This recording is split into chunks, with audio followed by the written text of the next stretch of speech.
guys, good morning. Kadarating ko lang galing na malengke. Ayan, pinagluluto ko si Lolo Binang. Ayan. Kita nyo ba? Ayan, wait lang.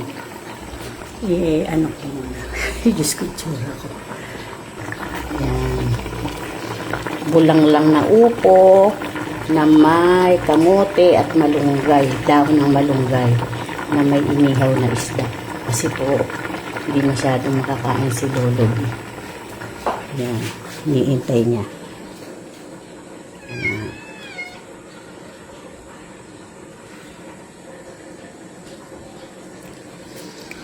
Natulog. Wait lang.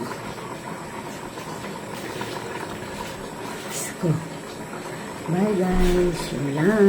Andito na ako sa dirty kitchen ko na hindi pa tapos. Wala pang flooring.